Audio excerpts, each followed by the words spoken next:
নমস্কাৰ আপোনালোক সকলোকে পুনৰবাৰ মোৰ ইউটিউব চেনেল তথা ফেসবুক পেজ পংকজ শ্ৰীমকালা আন্তৰিকতাৰে স্বাগতম জনাই লৈ আনিছো এই মুহূৰ্তত দক্ষিণ কামৰূপৰ বকুৱাৰকি থানাৰ অন্তৰ্গত বন্দাপাৰাত আজি পুৱাৰ ভাগতে সংঘটিত হোৱা চাঞ্চল্যকৰ এক ভয়ংকৰ খবৰ। তো এই চাঞ্চল্যকৰ তথা ভয়ংকৰ খবৰটিৰ সবিশেষ তথ্য জানিবলৈ চাই থাকক সম্পূৰ্ণ ভিডিঅ'টো। ইতিমধ্যে আপোনালোকে সকলোৱে অৱগত দক্ষিণ কামৰূপৰ লগতে গোৱালপাৰাত এতিয়া দিনে নিশাই বনৰীয়া হাতীৰ উপদ্ৰৱ চলিছে আৰু বিশেষকৈ ধাননি পথাৰত বনৰীয়া হাতী এনে ধৰণৰ জাকে জাকে বনৰীয়া হাতী নামি ধান খাই তহিলং কৰিছে। ইয়াৰ লগে লগে ধানসমূহ বিনষ্ট কৰাটো পৰিলক্ষিত হৈছে। মুঠৰ ওপৰত এতিয়া পৰিত্ৰাণ নাই গোৱালপাৰা জিলাৰ লগতে দক্ষিণ কামৰূপৰ বিভিন্ন প্ৰান্তৰ ৰাইজৰ বনৰীয়া হাতীৰ উপদ্ৰৱৰ পৰা। স্ক্ৰীনত আপোনালোকে দেখি আছে দৃশ্যাংশসমূহ। আৰু এনেধৰণৰ উদ্বেগজনক ঘটনা সংঘটিত হৈ থকাৰ মাজতে আজি দক্ষিণ কামৰূপৰ বকুৱাৰকি থানাৰ অন্তৰ্গত বন্দাপাৰাত এহাল বৃদ্ধ দম্পতীক বৰ বেয়াকৈ আক্ৰমণ কৰিলে এটা বনৰীয়া হাতীৰ জাকে। আৰু ইতিমধ্যে এটা বৃহৎ বনৰীয়া হাতীৰ জাক কেইবাদিনৰ পৰাই তাত বাহৰ পাতি আছে।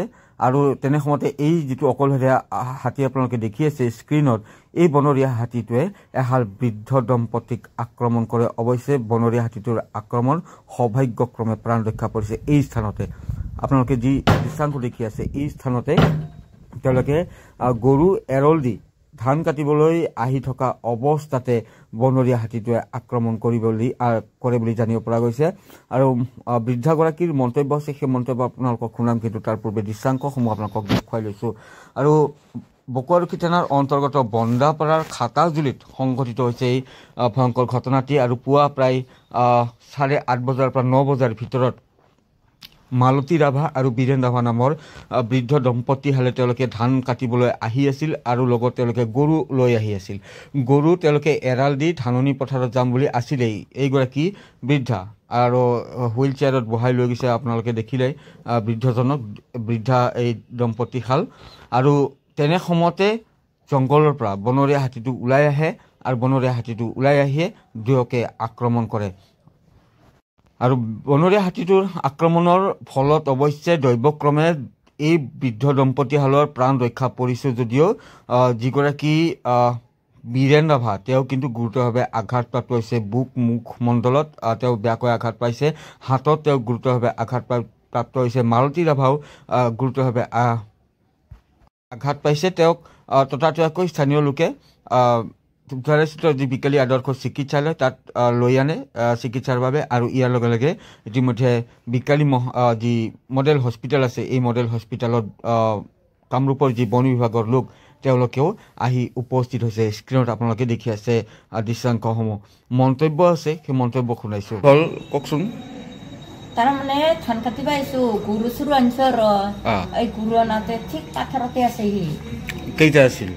এটাহে আছিল, 7টাই আছে চেনবা জংঘলত, এটা পাথৰত ওলাই আছিল। তাতে গৰুটো ডাক্তৰ দিবই পৰা নাই, মানে ৰাস্তা এটা জংঘল আৰু এই জংঘলৰ পৰা যেনিবা পাথৰত ওলাইছো, এই তাতে হাতী লাগিছে খেতি, এই তাতে মাৰিছে। আপোনালোকক দুয়োকে মাৰিছে?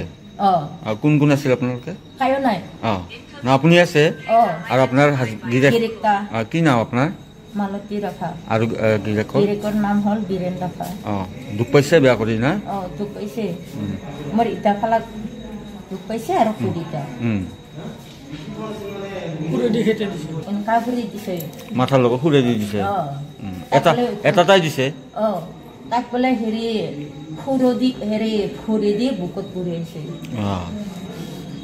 প্ৰায় 60 লাখ টকীয়া বিলাসী ফৰচুনাৰ বাহনসহ আছে লাখ লাখ টকীয়া মূল্যৰ কেইবাখনো 4চকীয়া বাহন, 2চকীয়া বাহন।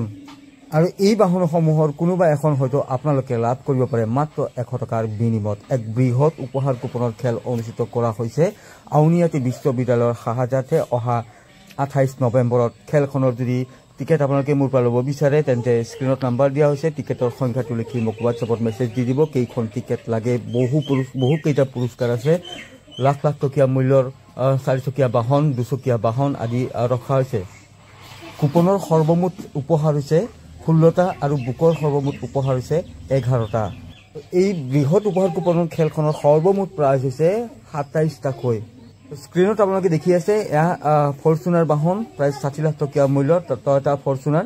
আৰু আনুষংগিক আছে থাৰ, হুণ্ডাই, এল্টো সুন্দাই বলেৰো পিকআপ কেটিএম ডিউক আদিৰ দৰে বাহনসমূহ ৰখা হৈছে এই বৃহৎ উপহাৰ কুপনৰ খেলখনত আপোনালোকে যদি খেলখনৰ টিকেট মোৰ পৰা ল'ব বিচাৰে তেন্তে স্ক্ৰীনত নাম্বাৰ দিয়া হৈছে সেই নাম্বাৰটোত আপোনালোকে মোক হোৱাটছএপত মেছেজ দিলে হয় প্ৰাইচসমূহ জনাই দিছোঁ টয়োটা ফৰ্চুনাৰ থাৰ আছে হুণ্ডাই ভেনু আছে এল্ট্ৰছ আছে হুণ্ডাই আছে বলেৰো পিকআপ আছে কেটিএম ডিউক বাইক আছে এনফিল্ড হান্টাৰ বাইক আছে Honda Activa Honda Dio' Pulsar Platina আদিৰ দৰে বাইকসমূহ ৰখা হৈছে এই বৃহৎ উপহাৰ কুপনৰ খেলখনত